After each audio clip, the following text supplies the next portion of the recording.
Now, if you're a regular viewer, you would have noticed that I've got a small oil leak from this factory cooler outlet on my Suburban. So I've done something I don't normally do before I do any work, and that's given all the underside a bit of a degrease and a clean. So hopefully I don't get covered in shit like I normally do.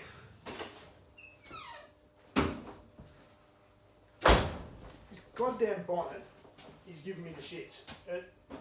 I need to adjust something because it doesn't open when I want to get into it.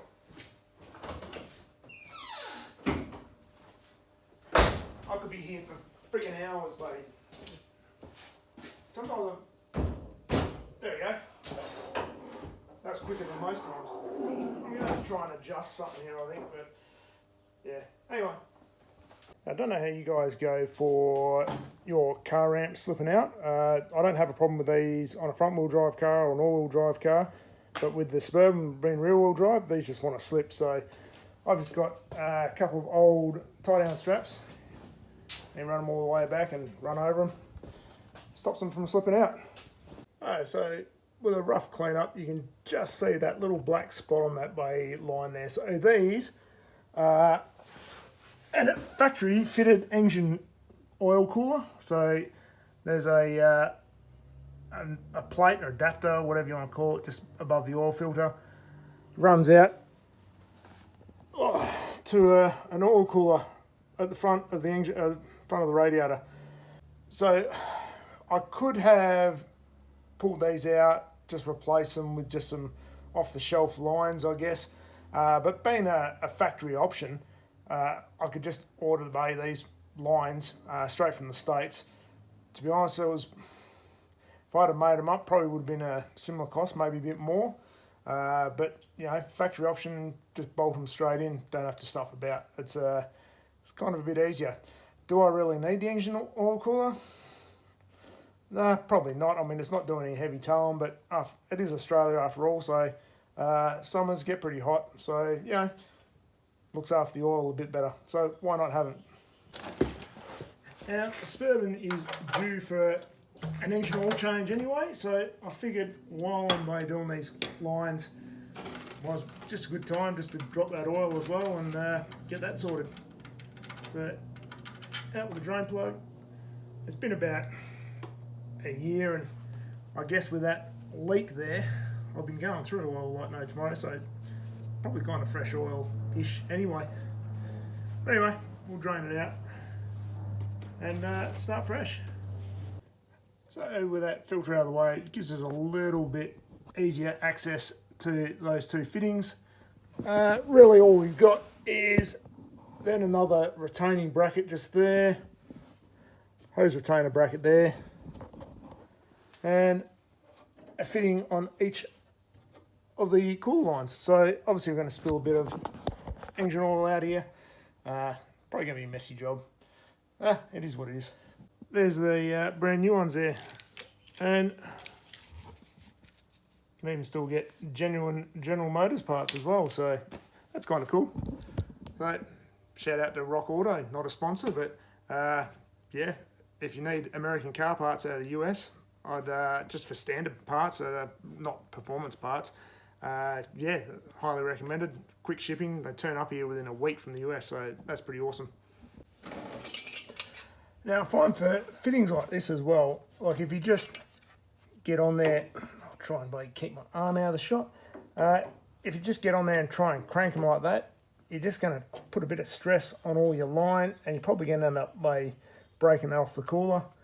So it's always a good idea just to get a second spanner on there, and yeah, just to hold it and support the weight while you crank it open. So yeah, that's just my tip. Otherwise, like I said, you risk breaking further things if you don't do that. So I don't know how much engine oil is going to want to spill out of these, but there's only one way to find out, isn't there? So these just have a little O-ring seal as well. And I think, yeah, that fell out. So that's in the drip tray. So yeah, just the O-ring goes over that end. So yeah, just keep that in mind when you're fitting them all up. So as per usual, life gets in the way. It's now a couple of days later, so I've now got all the new lines in, so I'll show you that. So I've got the new lines from the cooler all the way up to the bracket there and into the oil filter. Now, probably if there's one person out there doing this, this fitting on the bottom, well, it's kind of on the bottom, you want to be doing that one when you do it up first, and this one last, mainly because, oh, where is it? Because of spanner access. So I'm trying to do this with the camera in the way, it's not the easiest.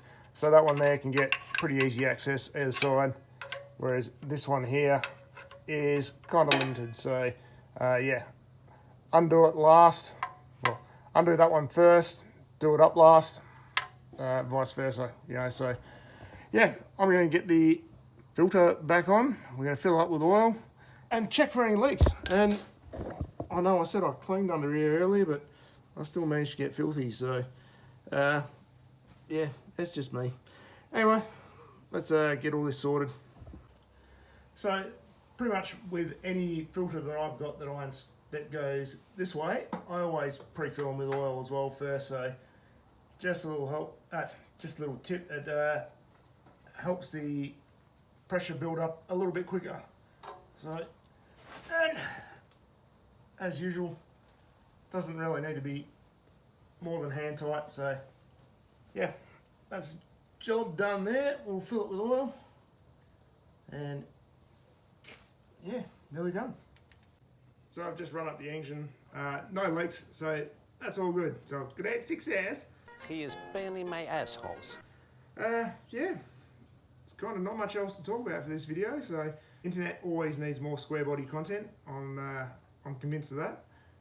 And you know, I might be a little biased. So anyway, but yeah, no, if you enjoyed this video, just throw a like. That's all. That's all you need to do. If you're not subscribed and you really feel like subscribing, I'd appreciate that too. Shout out to the members as well. So Byron, Dave, Rob and Jay. So thanks for becoming members, guys. Appreciate it. If you'd like to become a member and help out what we do here as well, hit that join button. But anyway, until next time, I'll see you later and take it easy.